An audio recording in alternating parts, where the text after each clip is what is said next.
Good afternoon दोस्तों, मैं आशीष शुक्ला आपके अपने यूट्यूब चैनल दिशा जीएस क्लासेस में आपका स्वागत करते हैं।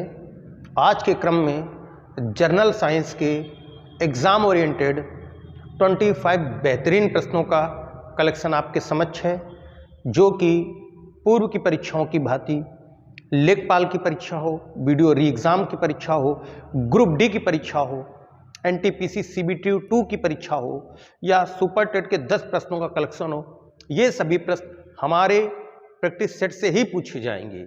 गारंटी के साथ खरा जांचा परखा खरा दिशा जीएस क्लासेस काका देव। फर्स्ट क्वेश्चन, मलेरिया के लिए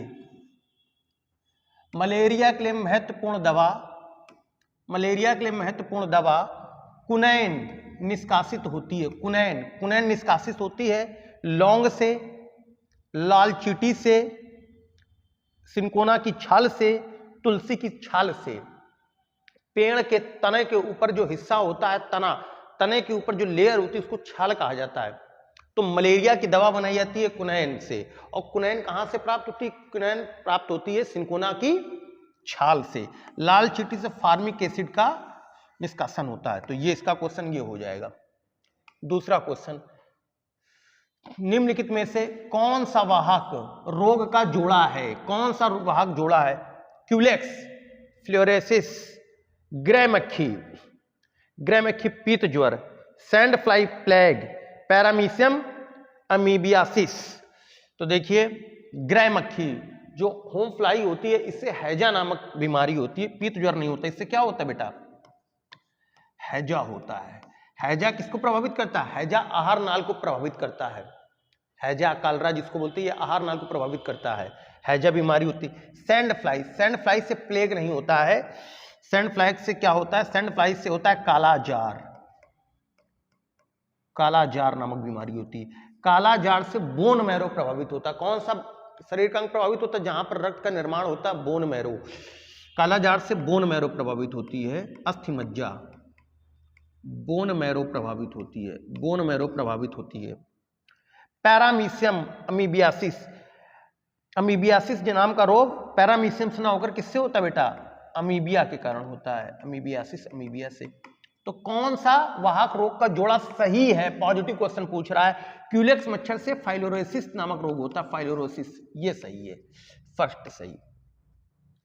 नेक्स्ट क्वेश्चन, एलिफेंटेसिस फैलता है। एलिफेंटेसिस जो रोग है किससे फैलता है? एलिफेंटेसिस रोग किससे फैलता है? एलिफेंटेसिस क्या होता है? एलिफेंटेसिस को हाथी पांव भी बोलते हैं। क्या बोलते हैं? हाथी पांव बोले तो फाइलेरिया।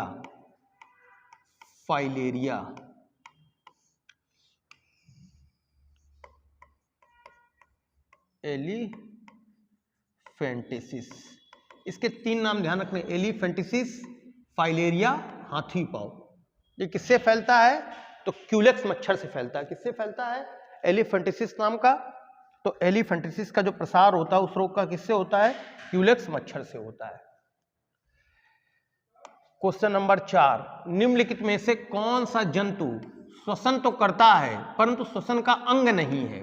श्वसन तो रिस्पायरेटरी प्रोसेस तो कंप्लीट होता है, लेकिन उसमें रिस्पायरेटरी कोई भी ऑर्गन नहीं है। There is no available of organs of respiratory system. कोई भी रिस्पायरेटरी सिस्टम का अंग मौजूद नहीं, लेकिन वो रिस्पायरेटरी प्रोसेस करता है। बहुत ही इंपॉर्टेंट क्वेश्चन है ये।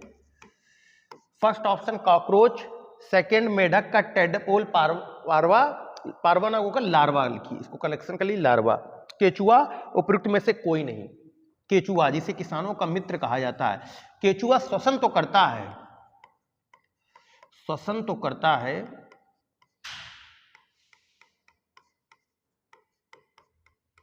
परंतु श्वसन अंग मौजूद नहीं होता है।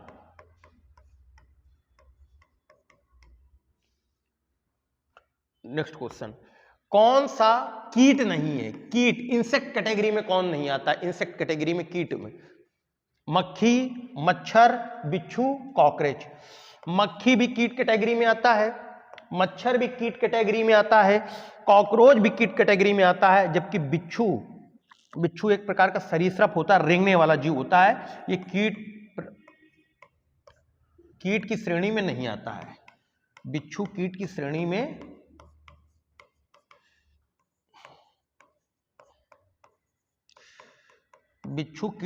में नहीं आता है। ठीक, नोट कर लेते जाइए आराम से।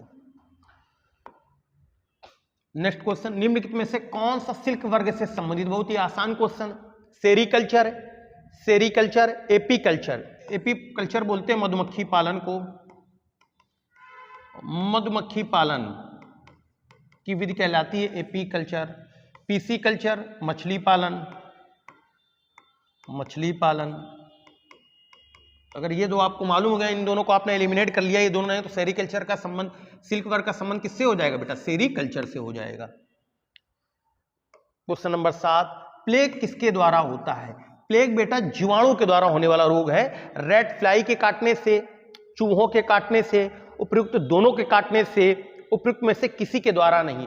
तो प्लेग नाम की जो बीमारी है ये किससे होती है? Bacillus pestis. ये जीवाणु से होती है, जीवाणु से होती है। जीवाणु से होने वाला रोग है, उस जीवाणु का नाम है बैसिलस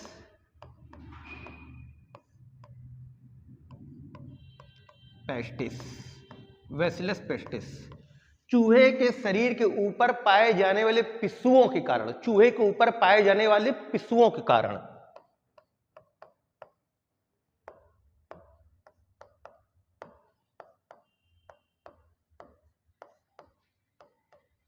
चूहे के ऊपर पाए जाने वाले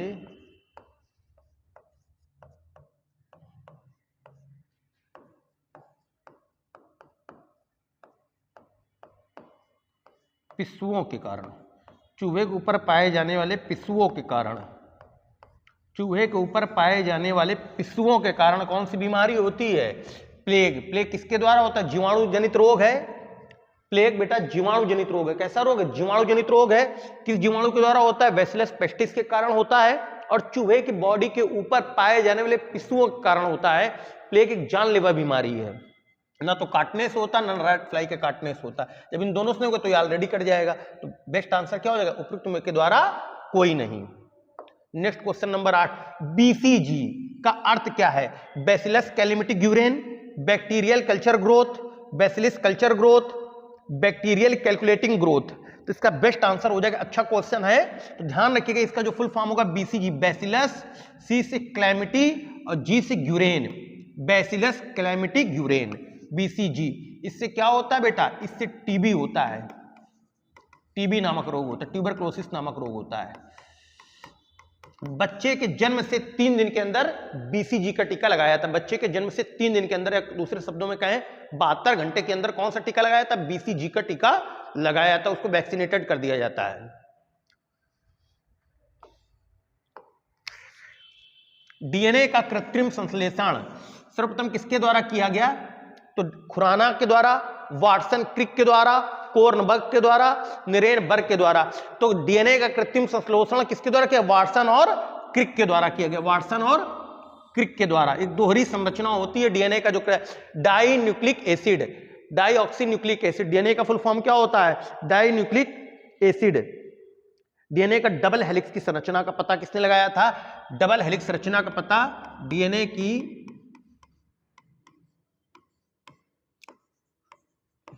डबल हेलिक्स संरचना का पता, डीएनए की डबल हेलिक्स संरचना का पता वाटसन और क्रिक ने लगाया था। कब लगाया था? 1953 में, 1953 में लगाया था, 1953 में लगाया था। बहुत इंपॉर्टेंट फैक्ट। कैसी संरचना? Double helix. डीएनए कैसी संरचना है? डीएनए की डाई न्यूक्लिक एसिड की जो संरचना है कैसी है? डबल हेलिक्स है। डबल हेलिक्स संरचना का पता वाटसन और क्रिक नामक वैज्ञानिक ने लगाया था। कब लगाया था? 1953 में। डीएनए डाई न्यूक्लिक एसिड की डबल हेलिक्स संरचना का पता वाटसन एवं क्रिक नाम के वैज्ञानिक ने लगाया था। कब लगाया था? 1953 में। क्वेश्चन नंबर 10, राइबोसोम किसके बने होते हैं? डीएनए प्लस प्रोटीन के, केवल डीएनए के, आरएनए प्लस प्रोटीन के, आरएनए प्लस डीएनए के। तो राइबोसोम किसके बने होते हैं? तो राइबोसोम बेटा बने होते हैं आरएनए प्लस राई न्यूक्लिक एसिड प्लस प्रोटीन के। क्वेश्चन नंबर 11, कोशिका का पावर हाउस किसे कहा जाता है? कक्षा 6 वाला क्वेश्चन। कोशिका का पावर हाउस, हमारे शरीर में असंख्य कोशिकाएं हैं, अनगिनत कोशिकाएं हैं। प्रत्येक कोशिका में क्या होता है? माइटोकॉन्ड्रिया होता है। माइटोकॉन्ड्रिया क्या करता है? ग्लूकोज, जो चीज हम भोजन करते हैं, कार्बोहाइड्रेट ग्रहण करते हैं, कार्बोहाइड्रेट को ऑक्सीजन के संपर्क में आकर ग्लूकोज को तोड़ने का काम करता है, तोड़कर एटीपी ऊर्जा विमुक्त करता है। इसलिए इसको क्या कहा जाता है? कोशिका का पावर हाउस। तो कोशिका का पावर हाउस किसे कहा था? माइटोकॉन्ड्रिया को कहा जाता है। वायुमंडल में कार्बन डाइऑक्साइड की मात्रा कितने वायुमंडल में सर्वाधिक मात्रा में नाइट्रोजन है। नाइट्रोजन का प्रतिशत लगभग 78% है, लेकिन कार्बन डाइऑक्साइड की कितनी मात्रा? 0.003%, 0.03%, 0.3%, 0.3%। कितने क्लोज आंसर है? तो इसका बेस्ट आंसर ध्यान रखिएगा 0.03%, बी वाला आंसर हो जाएगा। अंतिम रूप से जैविक ऊर्जा, बायोटिक एनर्जी किसके द्वारा प्राप्त होती है? अंतिम रूप से जैविक ऊर्जा किसके द्वारा प्राप्त होती है? एटीपी के द्वारा प्राप्त होती है। एटीपी, एंडोसिन ट्राइफॉस्फेट के द्वारा, एटीपी के द्वारा प्राप्त होती है। खाद्य श्रृंखला बनी होती है। खाद्य श्रृंखला किसके द्वारा बनी होती है? खाद्य श्रृंखला में उत्पादक होते हैं। उत्पादक के बाद 3 प्रकार के उपभोक्ता होते हैं, प्राइमरी उपभोक्ता, द्वितीयक उपभोक्ता और तृतीयक उपभोक्ता। और इसके बाद होते लास्ट में होते अपघटक, डिकम्पोजर। तो किसके द्वारा बनी होती है? ये उत्पादक की श्रेणी में पौधे आते हैं। प्राथमिक उपभोक्ता की श्रेणी में बेटा कौन आते हैं? शाकाहारी आते हैं। द्वितीयक उपभोक्ता में शाकाहारी और मांसाहारी दोनों आते हैं, मांसाहारी। तृतीयक उपभोक्ता में उच्च मांसाहारी आते थे, शेर हुआ, बाघ हुआ, उच्च मांसाहारी आते हैं, उच्च मांसाहारी। अपघटक में कवक वगैरह आते हैं, फंगस, कवक। तो ये पूरी हमारी खाद्य श्रृंखला होती है। केवल उत्पादक नहीं, केवल उपभोक्ता नहीं, केवल अपघटक नहीं, उत्पादक और उपभोक्ता, ये बेस्ट आंसर हो। अगर यहाँ पर अपघटक भी होता तो अपघटक को भी इंक्लूड कर लेते, लेकिन यहाँ पर अपघटक नहीं दिया गया है, अपघटक इंडिविजुअल दिया गया है। ये खास श्रृंखला में होती है, केवल उत्पादक, केवल उपभोक्ता, केवल अपघटकों की, उत्पादक और उपभोक्ताओं की। तो ध्यान रखिएगा, अभी केवल अपघटक तो नहीं है। अब यहाँ पर अपघटक अगर होता तो बेस्ट आंसर वो होता, लेकिन अभी यहाँ पर अपघटक नहीं दिया गया है, तो इसका आंसर होगा उत्पादक व अपघटक की। नेक्स्ट क्वेश्चन, किसी निश्चित क्षेत्र, पर्टिकुलर एरिया, जैसे तालाब आदि में पौधे व जंतुओं के बीच, एक तालाब है, इस तालाब में जंतु हैं, जंतु और पौधे हैं, पौधे। तो जंतु और जूलॉजी और बॉटनी के बीच के आपस के संबंध को, के बीच पारस्परिक संबंध को क्या कहा जाता है? बायोम, समुदाय, पारिस्थितिकी, बायोस्फीयर। तो क्या कहता है? इकोलॉजी कहा जाता है, पारिस्थितिकी कहा जाता है। नेक्स्ट क्वेश्चन देखिए, सूर्य की रोशनी से अल्ट्रावायलेट किरणें निकलती हैं। अल्ट्रावायलेट किरणें यूवी रेस, पराबैंगनी किरणें। अल्ट्रावायलेट किरणों को हम क्या बोलते हैं? पराबैंगनी किरणें, अल्ट्रावायलेट रेस, पराबैंगनी किरणें। सूर्य की रोशनी से अल्ट्रावायलेट किरणें निकलती हैं जो उत्पादित करती हैं carbon monoxide, sulphur dioxide, ozone, chlorides. क्या उत्पादित करती हैं? ओजोन। ओजोन का रासायनिक फार्मूला क्या होता है? O3 होता है। ऑक्सीजन के 3 अणुओं से मिलकर ओजोन नामक गैस का निर्माण होता है। अम्ल वर्षा का प्रमुख कारण क्या? अभी यूपी टेट परीक्षा 2021 में प्रश्न पूछा गया है। पिछले संडे को ही, विगत 23 जनवरी 2022 की परीक्षा में एक क्वेश्चन पूछा गया है, जो कि 2021 का री एग्जाम था। तो अम्ल वर्षा का प्रमुख कारण है वायु प्रदूषण के द्वारा कार्बन डाइऑक्साइड की मात्रा में वृद्धि, जंगलों की कटाई, वायु प्रदूषण के द्वारा सल्फर डाई की मात्रा में वृद्धि, उपरोक्त सभी। तो बेटा अम्ल वर्षा का जो प्रमुख कारण है वो है वायु प्रदूषण के द्वारा सल्फर डाइऑक्साइड की मात्रा में वृद्धि। भारत में मृदा अपरदन का सबसे गंभीर कारण है। तो तो मृदा अपरदन वायु के द्वारा मिट्टी का उड़ान, जल बाण के द्वारा मिट्टी का विस्थापन, शुष्क दशाएं, वन कटाव। चारों ही बेस्ट मुख्य रीजन है, लेकिन सबसे जो गंभीर कारण, इन चार में से जो हमको बेस्ट चुनना है, तो इन चार में से out of these best answer will be one कटाव हो जाएगा। भारत में मृदा अपरदन का सबसे जो गंभीर कारण है, जो सबसे मेन रीजन, वो बेटा क्या है? डिफॉरेस्टेशन, मतलब वनों का कटाव। खाद्य कड़ी में शाकाहारी होते हुए, हमने जब आपको बताई थी खाद्य श्रृंखला में शाकाहारी क्या होते हैं बेटा? शाकाहारी होते हैं प्राथमिक उपभोक्ता। पिछले क्वेश्चन को देख लीजिए, आपने देखा है तो प्राथमिक उपभोक्ता होते हैं। पौधे उत्पादक की श्रेणी में आते हैं शाकाहारी प्राथमिक उपभोक्ता, जो शाकाहारी और मांसाहारी होते हैं जैसे कि मनुष्य द्वितीयक उपभोक्ता, बाघ शेर जो उच्च मांसाहारी होते तृतीयक उपभोक्ता। इसके बाद जो तीसरे होते हैं जो सड़े गले पशुओं को खाते हैं, वो बेटा क्या होते हैं? अपघटक होते हैं, डिकम्पोजर होते हैं। वायु का मुख्य प्रदूषक कौन सा है? वायु में सर्वाधिक मात्रा में जो गैस वायुमंडल में उपस्थित होती है वो होती है नाइट्रोजन, लेकिन पूछ रहा वायु का मुख्य प्रदूषक, तो मुख्य प्रदूषक है बेटा कार्बन मोनोऑक्साइड। वायु का मुख्य प्रदूषक है कार्बन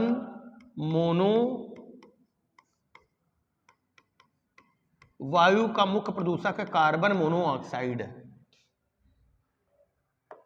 बायोम क्या है? बायोम है पृथ्वी का स्थान और उसका वायुमंडल जिसमें जीव रहते हैं, जीवों का समुदाय जो परस्पर प्रतिक्रिया करे, स्थलीय वनस्पति, सागरीय वनस्पति। तो बायोम क्या है? पृथ्वी का स्थान, उसका बहुत ही बेहतरीन आंसर है। तो बताइए बायोम क्या? पृथ्वी का स्थान और उसका वायुमंडल जिसमें जीव रहते हैं। तो बेस्ट इसका आंसर यही हो जाएगा, पृथ्वी का स्थान जिसमें या उसका वायुमंडल जिसमें जीव रहते हैं, इसका आंसर फर्स्ट। पृथ्वी के सभी जीवित जीवों को क्या कहते हैं? पृथ्वी के सभी जीवमंडल, समुदाय, बायोम, सहवास। तो पृथ्वी के सभी जीवित जीवों को क्या कहा जाता है? जीवमंडल कहा जाता है। अम्ल वर्षा एसिड रेन में होता है, सल्फ्यूरिक अम्ल, ओजोन, नाइट्रेट, नाइट्राइट्स। तो क्या होता है? सल्फ्यूरिक अम्ल होता है। अम्ल वर्षा में क्या होता है? सल्फ्यूरिक अम्ल होता है। सिरका का खट्टापन किसके कारण होता है? सिरका का खट्टापन नाइट्रिक अम्ल, टार्ट्रिक अम्ल। टार्ट्रिक अम्ल बेटा इमली में होता है। एसिटिक अम्ल, लैक्टिक अम्ल। लैक्टिक अम्ल बेटा दूध में पाया जाता है, ये दूध में पाया जाता है। सिरका जिसको वेगिनोर भी बोलते हैं, एसिटिक अम्ल। सिरके का खट्टेपन का कारण क्या है? सिरका खट्टेपन का एसिटिक अम्ल। टार्ट्रिक अम्ल किसमें पाया जाता है? टार्ट्रिक अम्ल उपस्थित रहता है बेटा इमली में। किसमें उपस्थित रहता है? इमली में।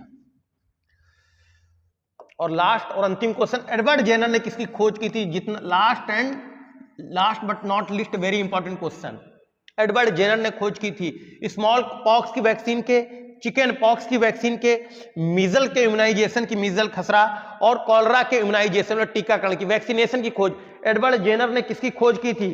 तो एडवर्ड जेनर ने खोज की थी स्मॉल पॉक्स के वैक्सीनेशन की। स्मॉल पॉक्स, ये आपको बेहतरीन 25 क्वेश्चन है। आपने पूरे इत्मीनान से इस वीडियो को देखा, इसके लिए आपका थैंक यू।